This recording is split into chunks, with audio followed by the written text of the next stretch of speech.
இன்றைக்கி பலாக்கொட்டை போட்டு வறுவல் தான் செய்ய போகிறேன். அதுக்கு பலாக்கொட்டையை நல்லா வேக வச்சு தோலெல்லாம் எடுத்து நல்லா வேக வச்சு எடுத்து வச்சுருக்கேன். ஒரு விசில் விட்டாலே போதும், ரொம்பலாம் வேக வைக்கக்கூடாது. இந்த மாதிரி பண்ணி எடுத்து வச்சுக்கோங்க. அப்புறம் ஒரு கைப்பிடி அளவு சின்ன வெங்காயத்தை நல்லா கட் பண்ணி எடுத்து வச்சுருக்கேன். அப்புறம் கருவேப்பிலை, கொத்தமல்லி, கடுகு, உளுந்தம்பருப்பு, வரமிளகா தாளிக்கிறதுக்கு. இப்போ பலாக்கொட்டை வறுவல் எப்படி செய்யலான்னு பார்க்கலாம் வாங்க. வீடியோக்குள்ளே போகலாம். அடுப்பில் சீனி சட்டி போட்டேன்.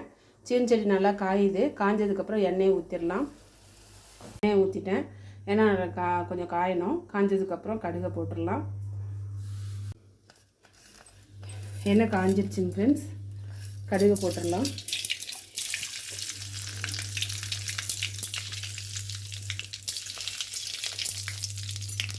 கடுகு வெடிக்கணும். இந்த வெடிக்குது. வெடித்ததுக்கப்புறம் தான் உளுந்தம்பருப்பு சேர்த்தணும். உளுந்தம்பருப்பு சேர்த்துடலாம். உளுந்தம்பருப்பு, ஒரு வரமிளகாயும் சேர்த்துடலாம்.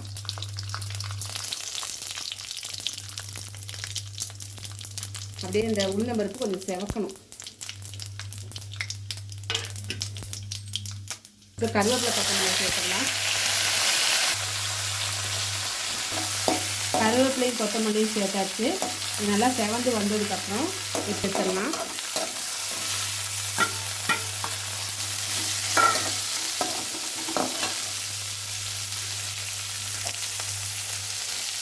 கொஞ்சம் உப்பு போட்டுடலாம்.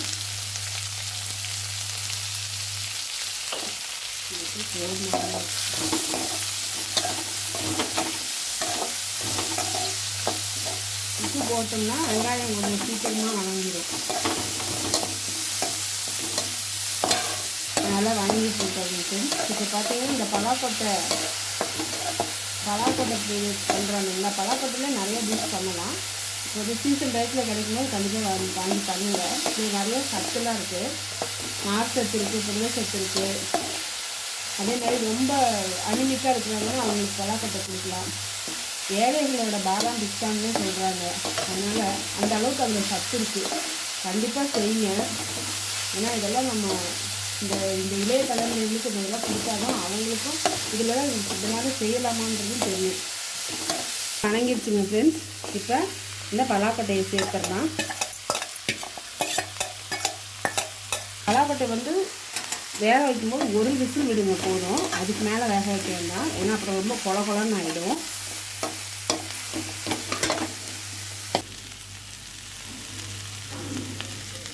மிளகாப்பொடி சேர்த்துக்கோங்க. குழம்பு மிளகாப்பொடி சேர்த்து நல்லா கலந்து விட்டுடலாம். ஒரு வரமிளகா போட்டிருக்கேன். கொஞ்சம் தேவைப்பட்டால் எண்ணெய் சேர்த்துக்கோங்க. சேர்த்து எல்லாத்தையும் கலந்து விட்டு கொஞ்சம் நேரம் மூடி வச்சிடலாம். ஒரு 10 மினிட்ஸ் மூடி வச்சிடலாம். பலாக்கொட்டை வறுவல் நல்லா ரெடி ஆயிடுச்சுங்க. இந்த மாதிரி நீங்களும் செஞ்சு பாருங்கள். இந்த வீடியோ பிடிச்சா லைக் பண்ணுங்கள், ஷேர் பண்ணுங்கள், கமெண்ட் பண்ணுங்கள், மறக்காமல் சப்ஸ்கிரைப் பண்ணுங்கள். பலாக்கொட்டையில் இருக்கிற பெனிஃபிட் நிறைய இருக்குங்க. செய்யுங்க, ட்ரை பண்ணுங்கள். நல்லா சூப்பராக ரெடி ஆயிடுச்சுங்க. இந்த மாதிரி ப்ரௌனாக இருக்கணும். இப்போ இந்த ஸ்டேஜில் நம்ம இறக்கி வச்சிடலாம். Thank you friends. தேங்க்யூ ஃபார் வாட்சிங்.